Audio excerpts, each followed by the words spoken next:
in the next session of employment of teachers, as part of what we agreed at State House, they'll start getting employment. When? That's during the next financial year. Are you aware then that also, are you aware that then again capitation, which I myself... No, we will get to that because I want to hear from the other panelists. I just wanted that clarification. How much was the transport reimbursement? Transport reimbursement for teachers was 10,000. 10,000 shillings. So that's 100 million shillings. And I think Mr. Mbui is looking at teachers as beggars. He owes an apology to teachers of Kenya. They never went just for reimbursement. They went to discuss the issue. I'm asking as a statement of fact. So 10,000 times 10,000 teachers is 100 million shillings, right? Very well. Good.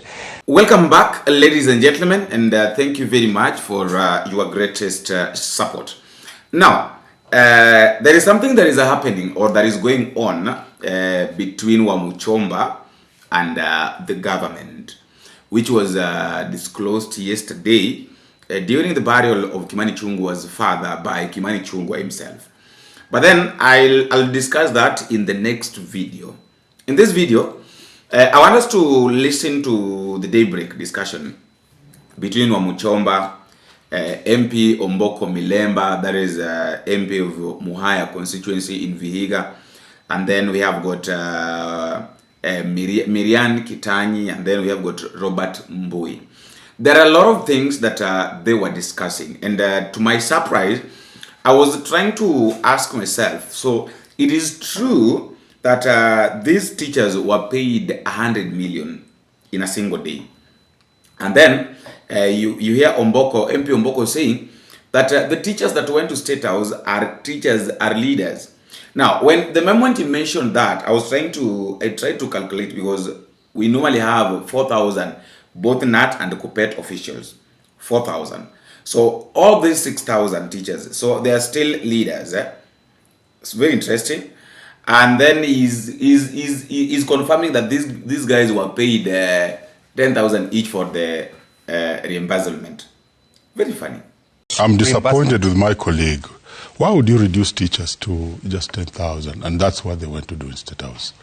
If teachers were given a reimbursement, even if it was for 5,000, no, teachers never went to State House really for just money. So how much was it? Teachers were going to look at their issues. Are you aware that P1 teachers are now going to be employed? The P1 teachers, Mr. Mbui, Honorable Mbui, whom have been struggling in Parliament, the ones of 2011, 2013, 2012, my friend, it's not about... There had been a freeze on employment of the P1 teachers. And some of them are retiring before they even work. So in the next session of employment of teachers, as part of what we agreed at State House, they'll start getting employment. When? That's during the next financial year. Are you aware then that also, are you aware that then again capitation, which I myself... No, we will get to that because I want to hear from the other panelists. I just wanted that clarification. How much was the transport reimbursement? Transport reimbursement for teachers was 10,000. 10,000 shillings. So that's 100 million shillings. And I think Mr. Mbui is looking at teachers as beggars. He owes an apology to teachers of Kenya. They never went just for reimbursement. They went to discuss the issue. I'm asking as a statement of fact. So 10,000 times 10,000 teachers is 100 million shillings, right? Very well. Good. So 10,000 teachers, how did you pick the list? Very well. In fact, that gives me a chance to explain a little bit more. One, I'm disappointed that leaders will be worried that teachers went to State House. That should be something we should forget about, because teachers have a right to even visit State House. Number two, the teachers who visit State House were 10,000. Calculated, that is 2% of the teachers. You can try that for size if you wish. And that is a very small percent. You know, teachers are a massive team of employment. Number three, the teachers who went to State House were leaders. All of them leaders. When KNUT calls its ADC, it's 2,000 plus. When Kuppet calls its ADC, it's another 2,000 plus. And then we have Kesha. And then we have Kepsha. And then we have the special school union. So basically... So when I look at SNAT and Kuppet, that gives you about 4,000. Wait a minute. Still a balance of 6,000. Wait a minute. All the teachers who are there are actually leaders. And those are the people you'll meet in your constituency speaking in every other forum. Those were secretaries of branches. Those who were chairmen of branches. Those who are officials of the unions. Those are the teachers who were State House. So I wanted to, one, look at the going, and then the number and the percentage. Branches of Number three. Just hold on. No, I will forget this one. We used to have the old Greek model of representation. In the beginning of democracy, everybody presented his views. But because of numbers, leaders started taking over. Check our constitution in its earliest chapters. We only represent the people. So when you take 2% to go and represent 500,000, I don't think that requires a very big discussion. How many teachers do you have in the country? Over 500,000. Are you doubting that? You just look at the TSC numbers. It's not that high. It used to be 300,000, now it's over 500,000. It's not 500,000, but I'll check the figure. We can check with Teacher Service Commission. So the percent that went to State House, 2%, and that's what we want to cry about. That was even minimal. It's just that there was no space. Then come to the issue of the gains. The gains are spoken about. But let me now specifically talk about the hardship allowance. Hardship allowance was presented to Parliament by the Prime Cabinet Secretary. And Honorable, thank you for raising that. Because I was also very, very stern on the point of teachers losing the hardship. And in State House, that was part of the memorandum that we took there. It may have not gotten your eye, but it's part of it. But again, so much had happened behind the doors. We had gone to court against it, and also even the circular that was supposed to effect, you can look in my eyes, had already been shelved. That was to effect the reduction of the areas of hardship allowance. And therefore, our teachers are not going to be affected by those deductions. We were very much against it. We thank you for your support. Mbui is one of the greatest supporters of teachers, and we are happy that that has been shelved. It's also in court, and it was part of the memorandum. So something was seriously happened about it. And then you took a lot of time with Honorable discussing importation of maize. And then I said, what's this? When you allow your money to go and import maize from outside, whether it is attracting tax or no tax, you are not doing well economically. For you to import everything, you need the dollar. You can look in my eyes again. And to get that dollar, you are affecting the reserves of your country in order to import. So countries that do well are countries that import less and export more. And that's why we call about balance of trade. So the question I had asked her... So I thought I should just deal with that from an economics point of view. It's okay for your clarification. The question I had asked is, how will you get the resources to finance all these commitments, knowing that already the country is training with 28% of revenue going to finance education? That's the question I was asking. Okay, that's a different question. Thank you. But I made my clarification. Do you have an answer to it? Come up. Do you have an answer to it, where you're going to get that money from? Well, not immediately, because when it comes to division of revenue and matters affecting how we shall gain resources, it means Parliament must involve wholesomely, and then we must build the economy bigger, the macro way, so that we get more resources. We must do savings. We must deal with corruption to avoid wastages. Possibly those would be. So you know those commitments during that meeting, was there any calculation on how much it's going to cost to implement them? In many times, and many times the president referred to costing, and he referred to various organs and people to do costing. For instance, TSC was severally told to go and do the costing for CBA.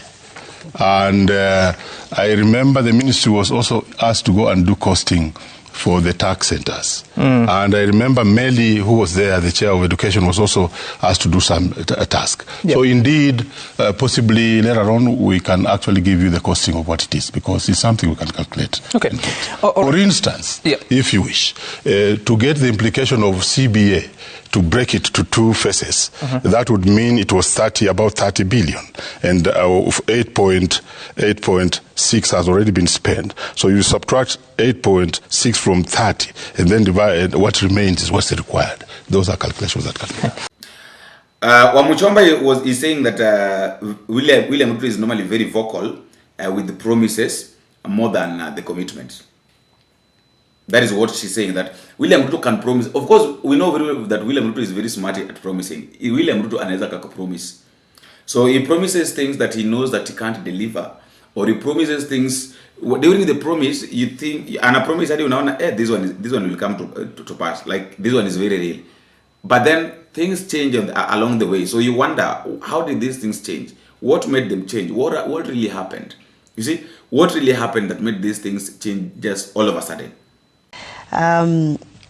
I campaigned with Dr. William Ruto, and I was present when he was committing himself to so many commitments. And if I remember very well, the last time I counted what he had committed himself to, we had over 270 commitments. And just the other day, I was looking at a report that was done by Muzarendo Trust Evaluation. And they did an analysis, which I tend to agree with, that out of the 270 commitments, pre-elections, commitment William Ruto did, only 4 have been fulfilled. 107 never started. 22 commitments completely broken. 100 of them are in the process. And unfortunately, issues of capitation and teachers' CBA agreements are part of what we had promised during the campaigns. And I am a teacher by profession. I am a basic teacher. And I reasoned it with matters teachers. And I appreciate teachers in the role they play in the society. And I saw a big delegation in State House. And I saw teachers dancing. And while they were dancing, I was wondering whether they know that the CBA that they were celebrating about touches on issues of hardship allowances. And I'm happy that my colleague, Mheshimiwa Omboko, is present.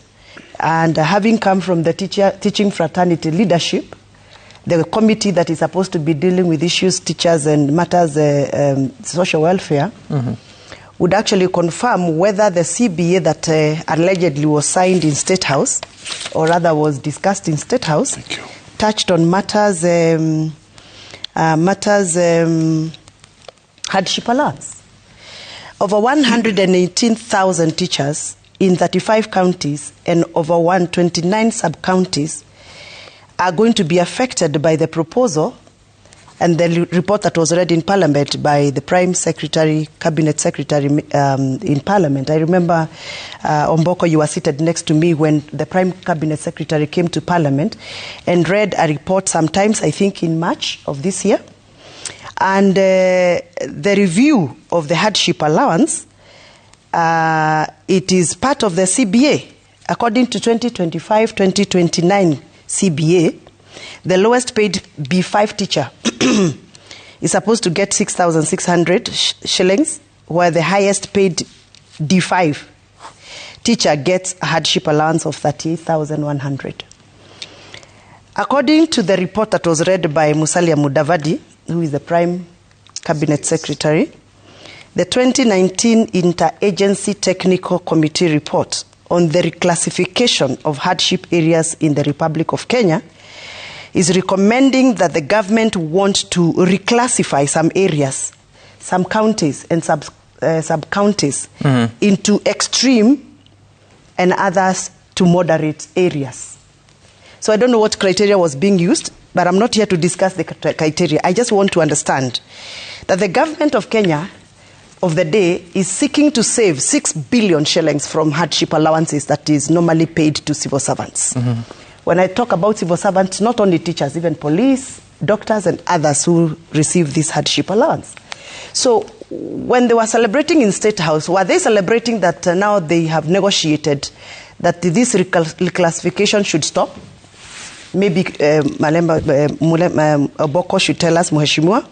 Were they celebrating that the regions that were previously hardship regions are now going to be dropped? Because I understand, for example, from where I come from in Kiambu, some areas that were traditionally hardship zones are going to be dropped. And I read the report. It was very alarming. You remember, when I was in Parliament, I actually stood and refused to agree with the report. I thought you forgot me. I didn't. I didn't. You know, I'm loving the way poetically Mheshimiwa Omboko is executing, trying to cover up the shortcomings of the visit, the presidential teachers' delegation to State House. Mheshimiwa Omboko, you and me know very well that the president is an orator and executes his speeches in so much reality of the expected. You and me, Mheshimiwa knows very well that even as we talk about promissory notes and manifestos, whatever a president in the office promises must be put into reality. He cannot come in presence to launch a project, abandons the project, and then the same people he does not fulfill for, collects them in buses, delivers them in his own state house to promise again. This is pure politics, Mheshimiwa. The lowest we have ever sunk as a country is when teachers, professionals, head teachers, in fact, I'm looking forward to meeting my head teachers in my constituency to go and ask them whether they were part and parcel of that delegation. Because every time I meet them, they tell me, oh, how Mheshimiwa, we are not able to run schools. In fact, I had a case of a teacher who attempted suicide. And the note he wrote, thank God we rescued his life in the process, I thank God. He said he's getting depressed because he cannot be able to run a school because of this mess of, capitation, lack of capitation, and then they're told don't send kids home, and then they're told to do 1, 2, 3, and they're getting depressed.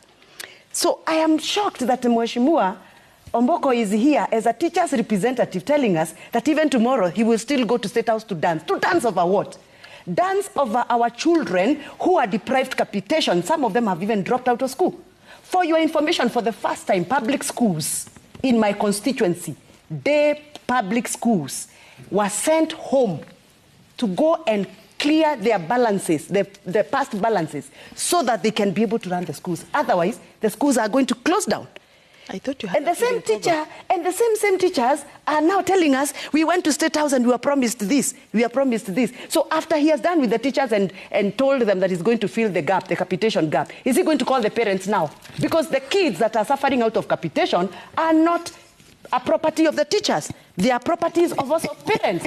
So can the president now collect 10,000 parents, take them to State House, and go and promise them that he's going to fill capitation the way he promised teachers? And then we see the parent clapping for him. Can he then, after he's done with the parent, call the students, the learners, because they're the ones who are affected by lack of capitation? Collect 10,000 learners, put them in State House, and also promise that you're going to fill capitation. So for me, this is all politics. William Ruto has gotten to his dead end of his unkept promises. 270 unkept promises. He has only delivered 14, and I can count them if you give me time. He has failed the women of Kenya. He promised us 2/3 gender rule, fill up. He did not. He has failed us on sanitary towel promises. He has failed us on diapers. William Ruto has failed terribly, terribly. In fact, 3 years down the line, William Ruto should actually be rated as #1 failure in this country, with no apologies. Now, I will keep to the track. Just hold on. I need us to hear, there were some more promises to Murang'a County on... I get very conflicted when I see the president tackling matters that are supposed to be tackled in Parliament, in State House, through those delegations.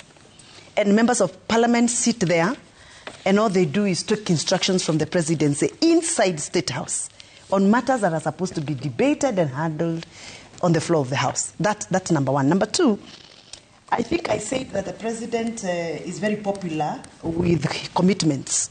He's very, very vocal, very, very experienced when it comes to, committing himself with figures, which eventually does not come to fulfillment.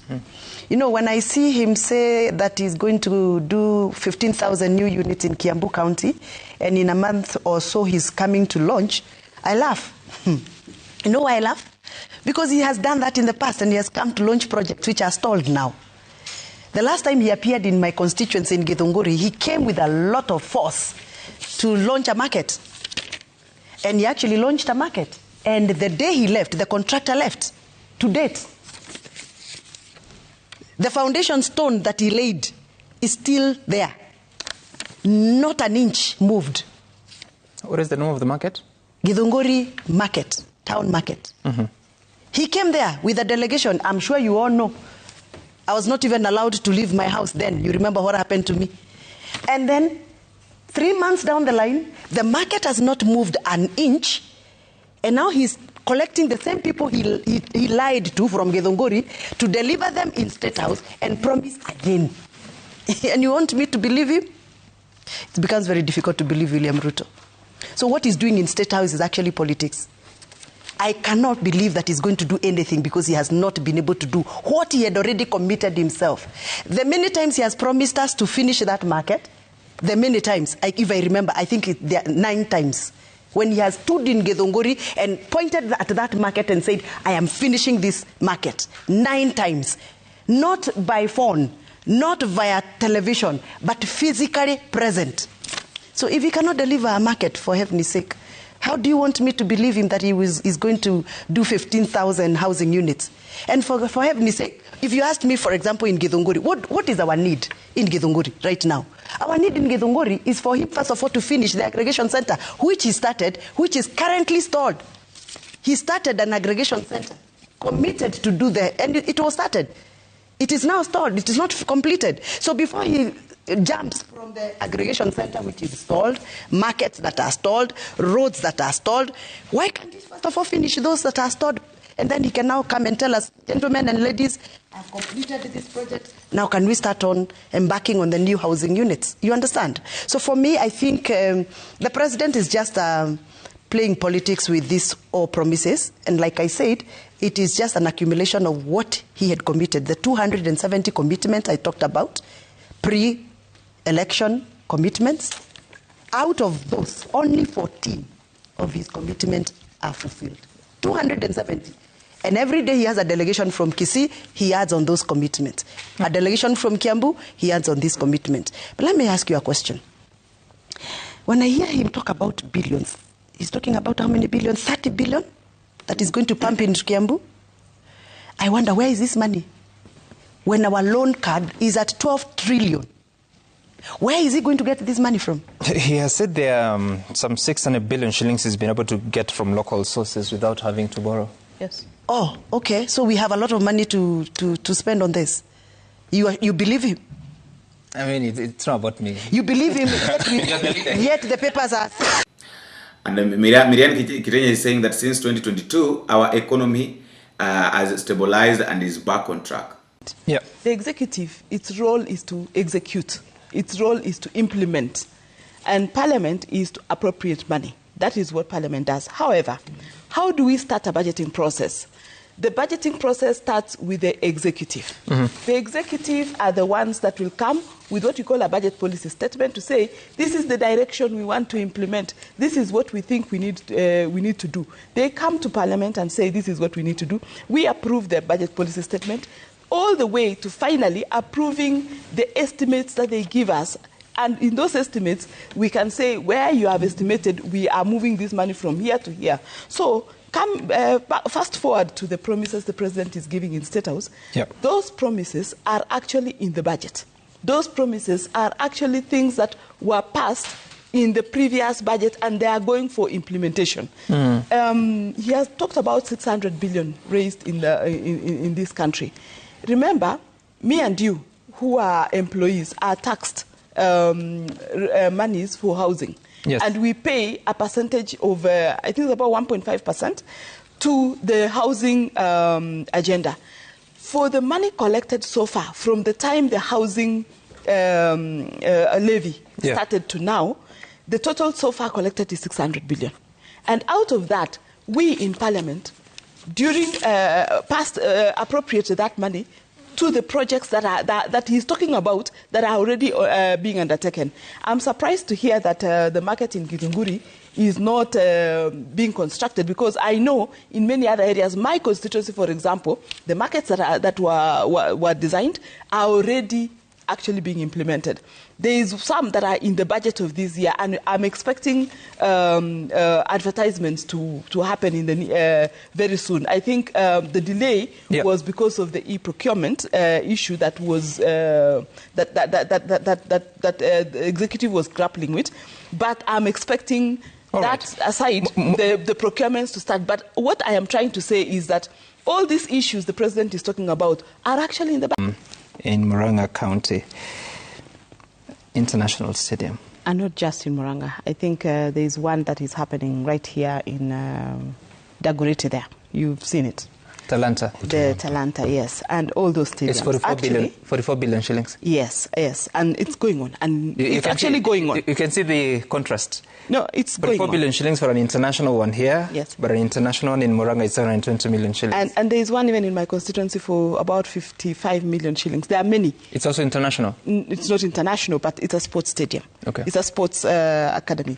So what am I saying? There's the monies that are being used to do these sports facilities is actually from the sports fund. And what the president has done on the sports fund is similar to what he did on the RMLF fund, the securitization of the RMLF fund, so that some portion of the RMLF fund, so that he can be able to expand and do roads. I know roads it's told, and because of securitization, he's been able to raise about, the first tranche was about 175 billion, which has made contractors go back to the road. In the similar breath, he's also doing a similar thing to the sports fund, so that he is able to get monies to be able to do these facilities. So when he promises a facility like this, he knows that the fund is going to help, at least give him the monies to be able to start and complete that particular project. Okay. And I think, in all fairness to him, we are judging him 3 years down the road. And in 3 years down the road, so many, like development projects, a lot of them don't happen in one flash, in 1 year. So most of them, right now is when they are kicking in. Right now is when most of them are coming up. Like the one that is in Dagoretti, the one that we know, the international one, it started about last year. The year before. And where it is now, they say it's about 65%. And it is going to be complete by 2027.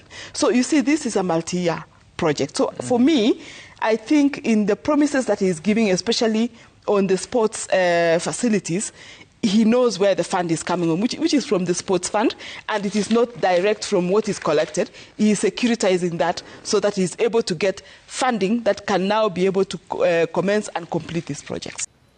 You know, however much these people are trying to kupaka the government, mafuta ionekane kwamba ni safi, it will never work. It will never be easy. It will never.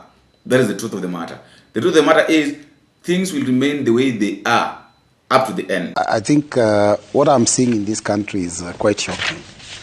You know, I really don't trust the executive that much, because this is a team that is known for making a lot of promises during a period preceding an election. I remember before the last election, we were told there would be a bottom-up arrangement where everybody at the lower bracket would be raised. Manamambogas would have supermarkets, border would have vehicles. And 3 years down the road, that has been, you know, a pipe dream. Unfortunately, you know, the lies, I think, in my opinion, continue. On this matter of what is going on in State House, I think basically what we are being shown is an old script where politicians want to make sure that they turn everybody into a kind of a pauper, then suddenly start handing out, you know, giving out handouts. And I'll say this. You can see the deliberate attempt from this regime to make everybody poorer. and clearly, how do you do that? When they came into power, and I remember just before the last election, the president and a team of almost 30-40 members of parliament stood in and did a press conference and talked about the cost of fuel. It was a very specific press conference. And he was there saying, you know, the cost of fuel in this country is higher than Uganda, and yet Uganda's fuel goes through Kenya, and therefore there is a problem with the tax regime of fuel. But what does he do when he becomes president? He raises the VAT from 8% to 16%. He raises road maintenance levy fund on fuel from 17 shillings to 25 shillings per litre. Basically, you know, totally going against what he had said before. He has also gone into introduce the minimum tax so that people pay more. He's also increased pay as you want. He's changed the funding model of universities such that you know, and the cost of education before, university education, was fairly affordable, because I remember we could through CDF support quite a number. Suddenly the fees were raised, and some arrangement of a funding model came about. Generally, what I'm saying is that Kenyans are poorer as a result of this regime. So what do? You make people poorer, then you start dishing them out handouts. Yeah. And what does he do? He starts a program of empowerment. So he comes to the villages, and he gives, border people are given money when they share out. They get like 200, 300, 400, 500 shillings. Women groups are also given money. Teachers now are called to State House. They're given 10,000 shillings each. You know, at the end of the day, what he's doing is actually giving people handouts so that he can buy the next election. Unfortunately, people are sharper than that. They were given 10,000 shillings each. Teachers were given 10,000 shillings each. That was, I think, bus fare reimbursement. Unfortunately, by the time they were done with that, I think it was late in the night. Some of them really struggled to get back to their homes. This is a script that happens even in empowerment. My own constituency, when they came there, the money was being dished out, and I think some chaos erupted, and there was a fight. Tear gas thrown all over the villages in my constituency, up to almost 10, 11 p.m. So the problem is, you make people poorer so that they can be dependent on you, so that you can be dishing out handouts. Unfortunately, what is happening is this. People are wiser than what the regime thinks.